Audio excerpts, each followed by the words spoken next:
The family's financial situation had always been a source of strain for her, but the events that unfolded this time pushed all boundaries. Her husband earned $300,000 per month, yet when she asked for funds to feed their child, she was met with an indignant outburst. __quote_0___. The entirety of his salary went to his mother, leaving his wife with a meager $5,000 for an entire month. Greetings, dear listeners. It's a pleasure to welcome you to my channel. I have a new and captivating story for you today. Enjoy. Svetlana began to notice her husband transferring large sums of money in early autumn. Initially, she remained silent, assuming he was saving up, perhaps for a vacation or home improvements. She and Dennis had been married for 4 years. Their daughter, Kira, had just turned 2. They lived in a one-bedroom apartment on the outskirts of town, but it was their own. Dennis worked for an IT company, earning approximately $300,000. Svetlana was on maternity leave, supplementing their income with remote editing work, bringing in no more than $20,000 per month. Previously, they pooled their money into a joint account. Dennis would deposit the bulk of his salary, and Svetlana would add her earnings. From this fund, they covered utilities, groceries, Kira's clothing, and household expenses. Whatever remained was saved.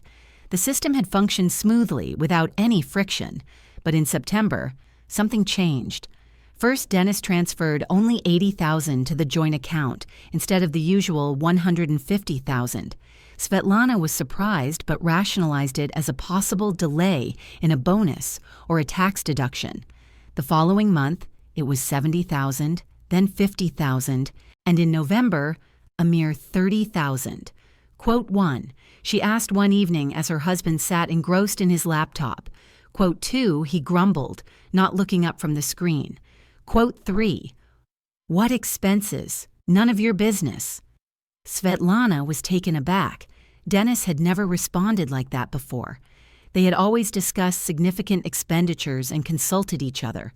Now he had become withdrawn, building a wall around himself. She tried to investigate by looking through his phone, checking his messages and correspondence. Nothing suspicious emerged.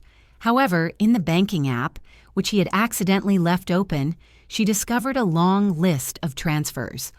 All were to the same recipient, Larisa Fyodorovna Shaw, his mother.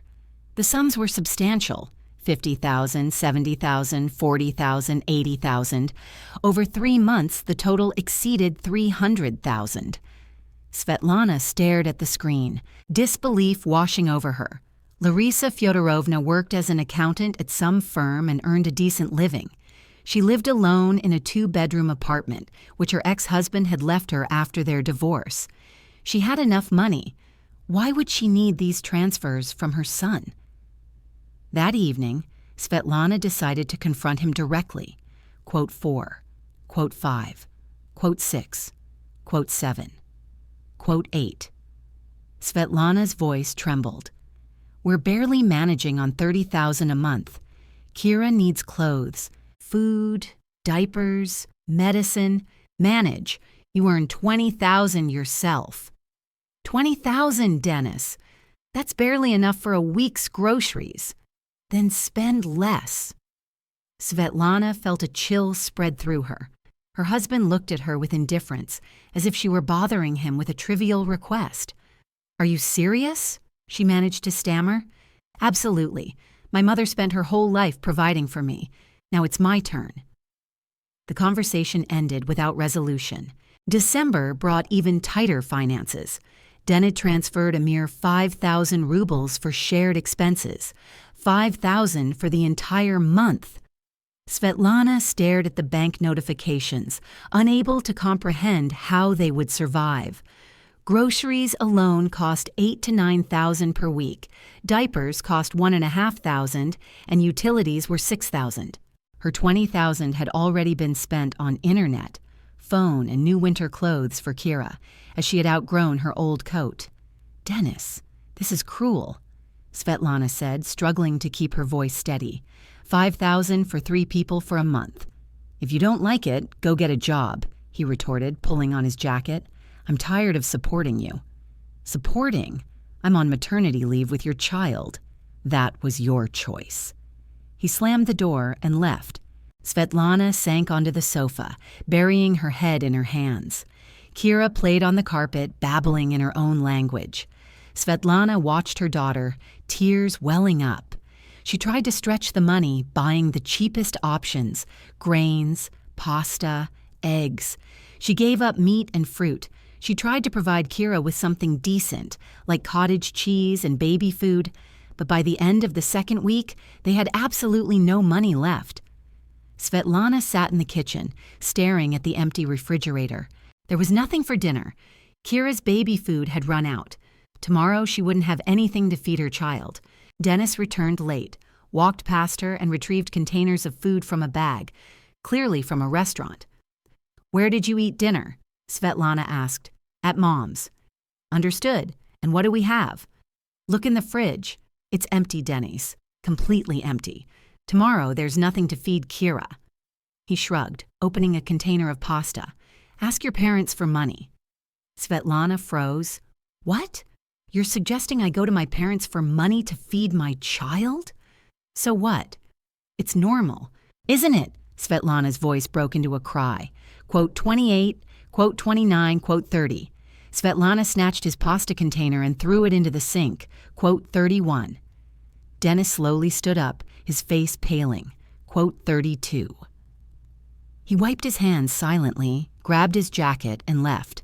Svetlana collapsed onto a chair and burst into tears.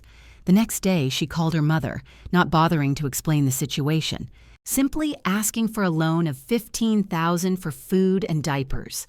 Her mother asked no questions and transferred the money within half an hour. Dennis returned 3 days later, changed his clothes, and sat down at his computer. Svetlana remained silent. She had no desire to talk to him anymore, but a decision was brewing within her. She began to save. Every free moment she took on extra work, editing articles, proofreading texts, working late into the night when Kira was asleep. In 3 weeks, she had saved $40,000. Her mother added another $10,000 when Svetlana shared her plans. Her mother said. Svetlana promised. She rented a small apartment for a month, finding an affordable option through acquaintances.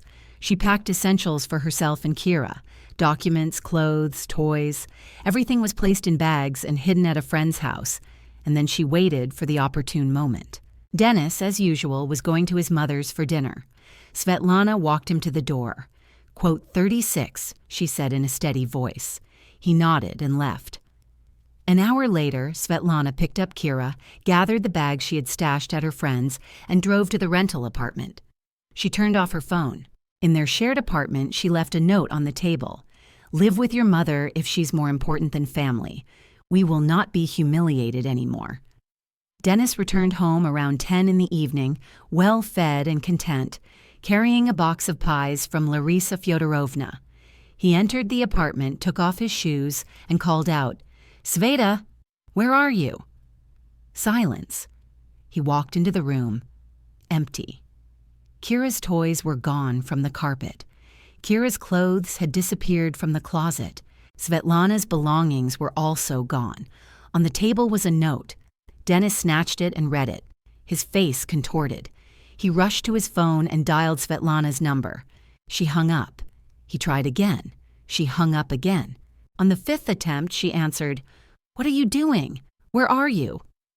"None of your business," Svetlana replied calmly. "How is it not my business? You stole my daughter."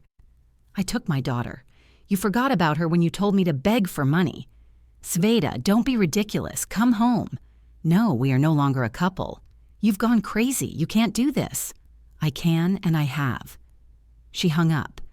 Dennis called 10 more times. Svetlana declined all calls. Half an hour later, a message arrived from Larisa Fyodorovna. "Sveta, Dennis told me everything. Don't act like a hysterical woman. Come home. We'll discuss it." Svetlana smirked and blocked her mother-in-law. The next day, Dennis appeared at her parents' house. Svetlana's mother met him at the threshold, not even inviting him in. "Where is Sveta?" Dennis demanded. "None of your business. She is my wife, my daughter." Your wife, whom you sent to ask us for money for food, while you yourself transferred hundreds of thousands to your mother."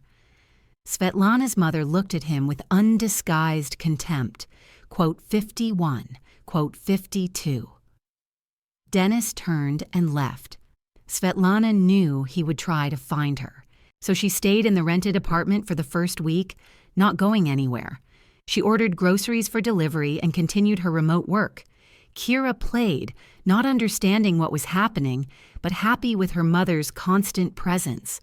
Dennis texted every day. First he threatened and demanded she return, then he tried to appeal to her sympathy, saying he missed her and wanted to see their daughter. Svetlana didn't reply.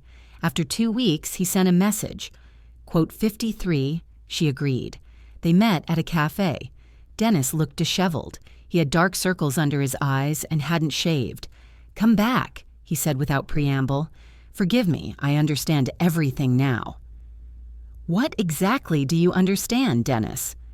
That I was wrong? That I shouldn't have acted that way? Why did you act that way?" He hesitated. "Mom asked me to, said she needed money, that she had problems." "What problems?" "I don't know. She didn't explain clearly, just asked me to transfer money." "And you transferred $300,000 over 3 months without even asking what it was for?" "She's my mother, and Kira is your daughter." Svetlana's voice faltered. Quote 64. Dennis lowered his eyes. Quote 65, quote 66. He remained silent. Quote 77, quote 78, quote sanind, quote sekisami, quote sapiomaiwan. Svetlana scoffed. She stood up and left the cafe. Dennis rushed after her, grabbing her arm. Svetlana pulled her arm away. Quote 76. She walked away without looking back. The following week, Dennis called repeatedly, texted, and tried to contact her through mutual acquaintances. Larisa Fyodorovna also joined in, sending angry messages, accusing Svetlana of destroying their family and depriving her child of a father. Svetlana hired a lawyer and filed for divorce and alimony. Dennis resisted, demanding to see his daughter. Svetlana agreed, but only in the presence of a third party. For their first meeting, Dennis brought toys and gifts. Kira was delighted and rushed into his arms. He hugged her, and Svetlana saw tears well up in his eyes. But after the meeting, when Dennis again tried to persuade her to return, Svetlana refused. Quote 77. The divorce was finalized 3 months later. Dennis paid alimony, 25% of his salary, which amounted to $75,000 per month, in addition to Svetlana's earnings. She found more lucrative assignments, earning $40,000 per month. They had enough money, more than enough. One day, 6 months after the divorce, Svetlana encountered Dennis on the street. He was walking with Larisa Fyodorovna. His mother was speaking indignantly, gesturing wildly. Dennis walked beside her with a dejected expression, his shoulders slumped. Svetlana walked past without greeting them. "Sveta!" Dennis called out. She turned. Larisa Fyodorovna gave her a disdainful look. "How is Kira?" Dennis asked. "She's well, growing up. We can arrange a visit." "Saturday, as usual." He nodded. Larisa Fyodorovna sniffed and tugged her son's sleeve. Quote 82. They left. Svetlana watched them go and suddenly felt not anger, not resentment, but pity. Dennis had chosen his mother. Now he was with her. That evening, Dennis's former colleague called her. "Sveta, hi. Have you heard that Dennis moved in with his mother? He rented out your apartment and is now living with Larisa Fyodorovna. She has him on a leash, doesn't let him go anywhere. Work and home, work and home. He can't even have a beer with us. She calls immediately, demanding he come back. They say he's completely gone downhill." Svetlana listened in silence. "I feel sorry for him," the colleague added. "No," Svetlana replied. "I don't." She hung up and went to the kitchen, where Kira was engrossed in painting. Her daughter looked up and smiled. "Mom, look, I drew the sun." Svetlana hugged her, burying her face in her daughter's hair. Underscore, quote, underscore, 88, underscore, she whispered, quote, 89.